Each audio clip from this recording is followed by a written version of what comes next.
Hey guys, welcome back to my channel. So today I'm going to be talking about my experience but working at Forever 21. Now got fired.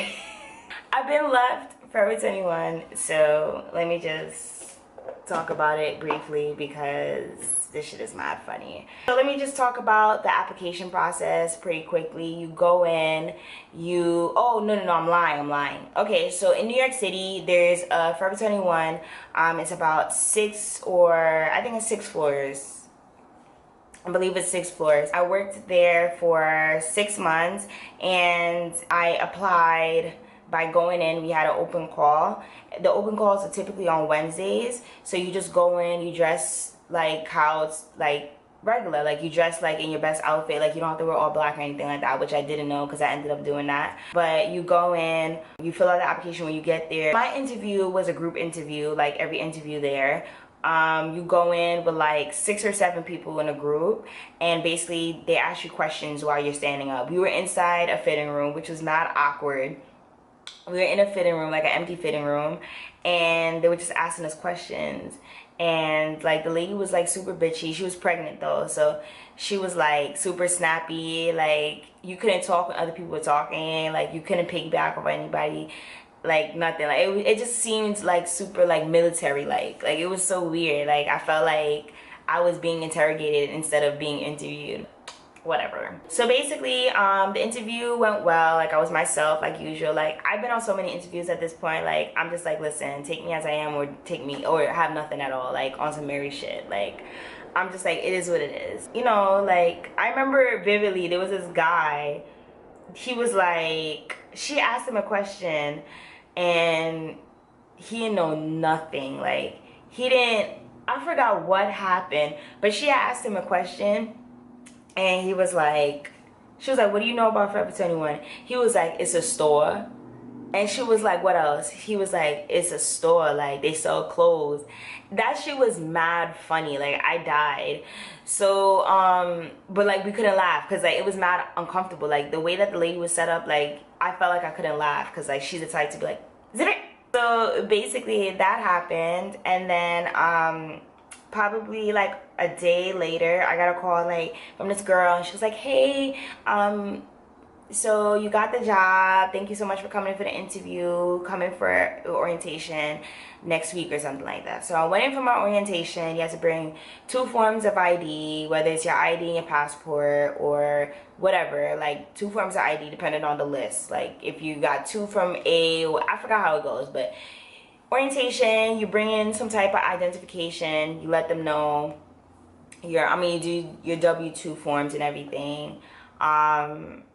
And yeah, that's basically it. They go over like the rules, the dress code, which the dress code was nice but somewhat annoying because like you could wear anything but just nothing with like logos. But like back then, like I liked logos, like I liked things with logos on it, so it was really hard for me to like find outfits. But after a while I started to develop that city like outfit style, like the city like urban kind of style. Like I started to really define who I was like then and there. So like my style definitely changed over the time. So basically I started working, and at first like they made us do like a walkthrough throughout the whole store. It was a big store, so I felt like that was really good, but they didn't train us. Like we never got trained where they're like, all right, this is what you're supposed to do. They basically walked us around the store, and then like they put us in a section. Like we had girly girl, we had contemporary 1 and contemporary 2.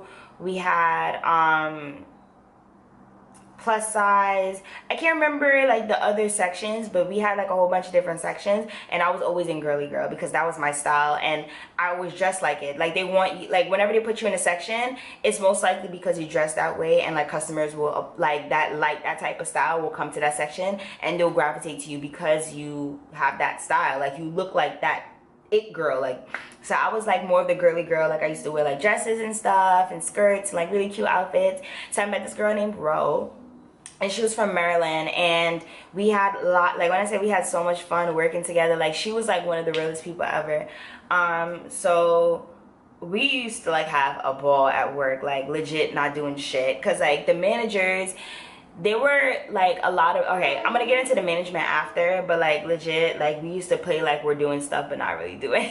It was like, first off, the sections were always like clean. If somebody dropped something, you pick it up, you put it back on the rack, and then that's it. Like, it wasn't like a hard job. You fold clothes, you put it back, that's it. You see something on the floor, you pick it up, you put it on the hanger, you put it back, that's it. If you see something in the fitting room, you like, all right, so we had like a room itself that had like long racks, and the racks will have like all the stuff from the fitting room. So like, I don't know if you guys noticed, but when you go to a store and you go in the fitting room, you put things on the rack, like the go backs. That's what we call it. Why is my camera heating up?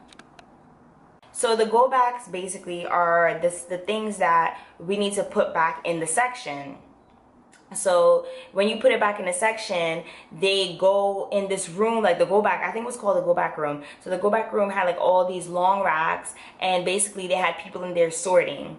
So they had someone called a sorter, and those are the sorters in the room. Like, they would sort each clothing for each section, like things for activewear, things for girly wear, things for basics, things for contemporary, things for plus size, and they'll put it on a rack, and someone from that section will come up to that room and get the stuff to put back in their section. So that was fun. I mean, like, we didn't really have to do much, you know, because like you just had to fold, get your racks from the fitting room, because it will always be backed up, because we had so many people, so much traffic coming in, because it was a tourist section, a tourist attraction. Like, the store is like really big, and it's the only Forever 21 in that section, the biggest one actually. So a lot of customers come in, so we always had racks. Like, it's a 24-hour store basically. It opens until like 2 o'clock in the morning, and like people were always coming in, so we always had racks. But like, she just made it fun. Like, Ro made it fun. Then I met who else I met? I met this other girl named Brianna, and then I met Ashanti. I met this other girl, but I can't remember her name right now, but I met mad people. Like, New Yorkers are the best people ever. Like, you will have the best co-workers if you work in New York. Like, mad cool, mad chill, like mad ratchet. Like, you need that mixture of fun at work, because it would be dreadful. Like, the managers are mad annoying. All of them were young, like, so there was no representation of authority. It was like, we had like one guy, so that was a store manager, and like, truthfully speaking, I felt like he had something against black women, because he would always be super mean to me. It was just one time he said something, because I don't remember what happened, but like, I guess he came in my section and it was dirty. It was like a busy day, but it wasn't dirty, just like certain things were on the floor, or like he wanted me to fold something and I didn't fold it correctly or whatever. I don't know what happened, but basically he was like, man, like, I can only imagine how your house looks. I was like, it's fucking immaculate. Like, what? Like, don't ever speak to me like that. You're fucking retarded. He's such a dick. I really didn't like him, but I was working there. It was cool. You know, we got paid $10 an hour. I'll speak about it now, because like, I don't work anymore. It was $10 an hour. We used to get like good hours, and then like, when I was about to leave, like, they started cutting hours, because it was like after Christmas, or no, it was actually, I don't know why, to be honest. I don't know why, because it was actually before Christmas. But basically, oh yeah, it was, but I remember this. So basically, my grandmother was sick, and if you guys don't know, my family's from the Caribbean. So I had to call my grandmother, because my mom called me, because my mom was actually in my country, and my mom called me, and she was like, your grandmother, you know, she's not doing well right now, like, I don't know what's gonna happen, blah blah blah. And I was scared, so I ran into the fitting room with my phone, and I guess they were watching me. I don't know why, but there's been a lot of internal theft. Girl, bitches was stealing left and right. Like, niggas was getting locked up all the time, getting fucking escorted out of the store. Customers were stealing like crazy, so I guess they were cracking down. So I ran into the fitting room, I called back my mom, and I'm in the fitting room, like inside like an actual like fitting room, and I'm on the phone. And when I came out of the fitting room, like, when I say all, like, all the managers were standing there, like all of them, right? So I was like, what's up? Like, what's going on? And the store manager, the same guy, he was like, why did you go in the fitting room without asking, blah blah blah, like, you need to ask to leave the floor. And I was like, it was an emergency, it was a family emergency, I really need to answer the phone. And he was like, oh, well, I'm gonna give you two options. Either you quit or we make you quit. And I'm just like, the fuck? What are you talking about? And he basically was like, either you resign or you fucking leave, bitch. So I was just like, I was ready to dip anyways, to be honest. Like, I was so over it. So like, I gladfully signed them resignment papers, and I was there smiling and shit like, I was so ready to get up out of there because, like, honestly, like, there was just so much shit going on. Like, first off, they weren't giving hours. Second of all, like, niggas will fucking clock back in from break and leave the store and go about their business. But, like, I will come in 10 minutes late because I live in Westchester and everybody lives in Brooklyn. Like, I live mad far. And they will complain about it. So I was like, honestly, like, I'm so over it. Like, and, like, it wasn't like one of those stores that you call and be like, hey, I'm running a little late. Like, they would just be mad petty towards me.